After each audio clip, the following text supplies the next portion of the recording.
हमारे सहयोगी कोमल जुड़ गई हैं। कोमल का रुख कर लेते हैं। कोमल, ये जो पोस्टर लगाया गया है वो बताता है, दर्शाता है कि आखिरकार मुख्यमंत्री योगी आदित्यनाथ को वहां के लोग भी कितना पसंद करते हैं। और ये चुनावों में देखने को भी मिला, उनकी तरफ से जो एक नारा दिया गया वो हिट साबित हुआ। 95% उनका भी स्ट्राइक रेट रहा और बीजेपी का भी अच्छा खासा स्ट्राइक रेट रहा।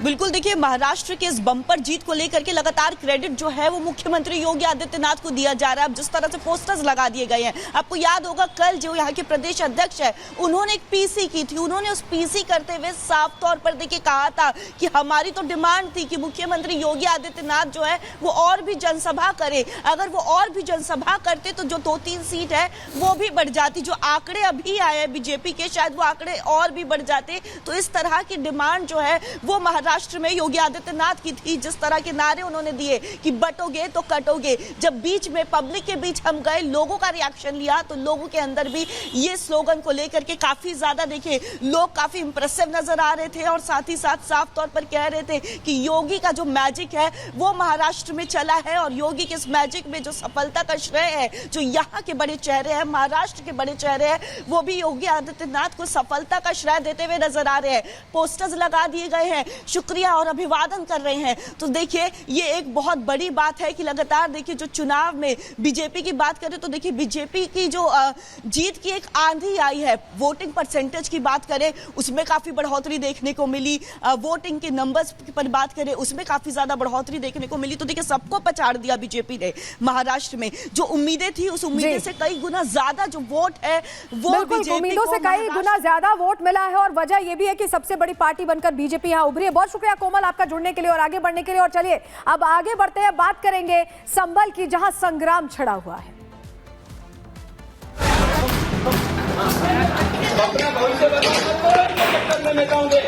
जगह जगह बड़े बड़े जो पत्थर है वो यहाँ पर बिखरे हुए हैं। क्या हुआ था, ये पत्थर किससे फेंके कुछ पता नहीं, मुझे नहीं पता। घर में पूरी तरह यहाँ पे तोड़फोड़ की गई है।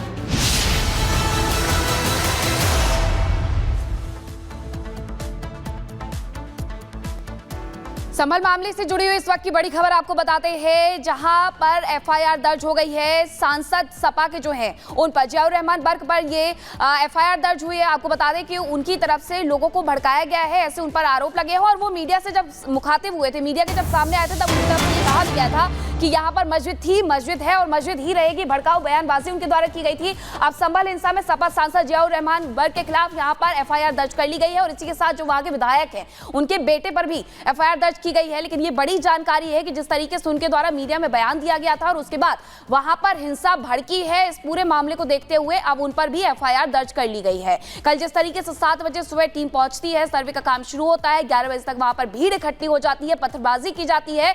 और पत्थरबाजी को लेकर के यही कहना गलत नहीं होगा कि ये सुनियोजित तरीके से पूरी हिंसा को भड़काया गया, क्योंकि वहां पर जो पत्थर बरसाए गए, जो पत्थरबाजी की गई, जब वो पत्थर समेटे गए तो लगभग 3 से 4 ट्रॉली वो पत्थर निकले। अब ये तस्वीरें देख लीजिए कि किस तरीके से पुलिस पर पथराव किया गया था और पुलिस को इन्हें काबू करने के लिए आंसू गैस के गोले भी दागने पड़े थे। अब ये बड़ी कार्रवाई इस मामले में। समाज के लोगों को जो टारगेट कर करके काम किया जा रहा है इस प्रदेश और देश के अंदर, इससे ज़्यादा बुरा हाल शायद आज़ादी के बाद में कभी नहीं हुआ होगा। और जिस प्रकार प्लेसेस ऑफ वर्शिप एक्ट का उल्लंघन किया जा रहा है, जब पार्लियामेंट ने एक कानून बना दिया 1991 में कि 1947 15 अगस्त से जो धार्मिक स्थल, मस्जिद नहीं, जो भी धार्मिक स्थल अस्तित्व में है उनके साथ किसी प्रकार की कोई छेड़खानी नहीं होगी, वो अपने उसके अंदर ही रहेगा। लेकिन उसके बावजूद कि जगह जगह याचिकाएं दारी जा रही हैं और सेम डे पर उसमें आदेश हो रहे हैं। सर्वे और डीएम और एसपी ने उसी दिन जाकर के सर्वे कराया और सर्वे करा करके हमने बहुत सुकून के साथ सर्वे फिर भी हमने करा दिया। लेकिन जुमे के दिन जब नमाज का वक्त था तो बहुत पुलिस फोर्स तैनात की, लोगों को नमाज पढ़ने से रोका गया वहाँ पर। उसके बावजूद हमने कहा कि किसी प्रकार की कोई कदम उठाने की जरूरत नहीं है, आप नमाज पढ़ें, जो लोगों को नहीं पढ़ने दे रहे वो दूसरी मस्जिद में पढ़ लें। लेकिन जिस दिन ये घटना कल घटित करी है, जबरदस्ती मैं पूछना चाहता हूँ, दोबारा सर्वे करने का मतलब क्या बनता था? अगर एक बार सर्वे कंप्लीट हो गया, दोबारा सर्वे करना चाहते थे तो कोर्ट का आदेश लाते, लेकिन फिर भी उन्होंने सर्वे किया। और जो लोग वहाँ पर थे, जब सर्वे के लिए ये लोग अंदर पहुंचे तो मॉब के साथ में जय श्री राम और उसके नारे लगाते हुए गए।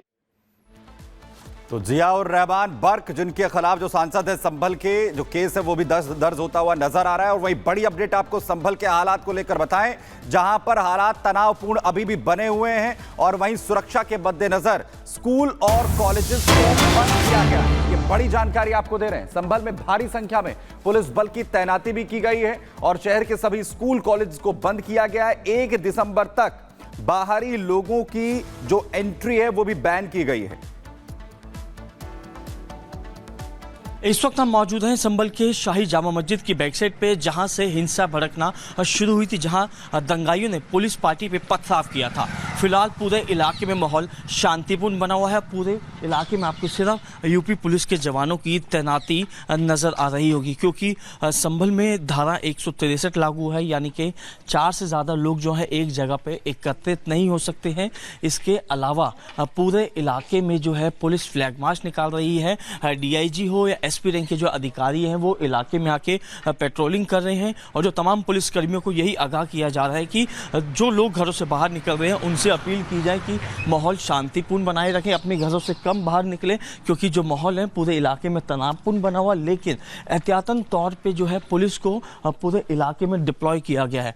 संभल पुलिस के अलावा जो है आउटडोर पुलिस हो या सेंट्रल की फोर्स हो, तमाम फोर्सों को यहाँ पे बुलाया गया है। ये आप देख सकते हैं तमाम ऐसे पूरी रोड पे यूपी पुलिस के जो जवान है वो यहाँ पर तैनात नजर आ रहे होंगे।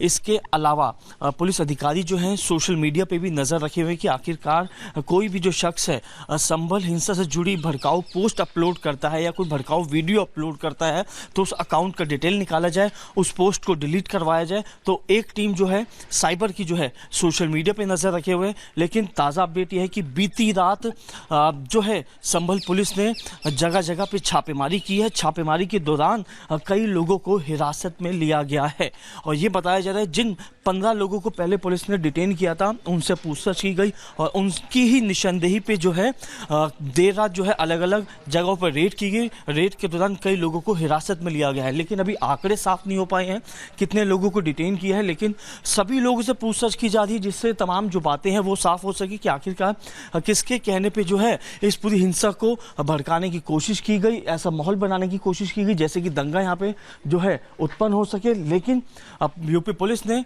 सूझबूझता से जो है पूरी भीड़ को खदेड़ा, लाठीचार्ज किया, क्योंकि उनकी साइड से दंगाइयों की साइड से जो थे लगातार पथराव किया जा रहा था जिसमें कई पुलिसकर्मी घायल हुए हैं। पुलिसकर्मी की हालत पहले से बेहतर बनी हुई है, लेकिन जो लोग इस दंगाई में घायल हुए हैं उनका भी पुलिस स्टेटमेंट रिकॉर्ड कर रही है। वीडियो जर्नलिस्ट अजय जोशी के साथ साहिल भामरे, रिपब्लिक भारत, संभल। तो संभल से आप हमारे सहयोगी की ग्राउंड रिपोर्ट भी देख रहे थे, किस तरह के हालात हैं ये आपने देखा। लेकिन संभल में तनाव बरकरार है, पुलिसकर्मी जहां घायल हुए हैं वहीं 4 लोगों की मौत की भी जानकारी मिल रही है। सवाल यही खड़ा होता है कि आखिर अचानक से इस तरह के हालात क्यों बन गए? क्या ये अचानक से बने हालात थे या ये पूर्व नियोजित था? रिपोर्ट के जरिए आपके सभी सवालों का जवाब दे रहे हैं।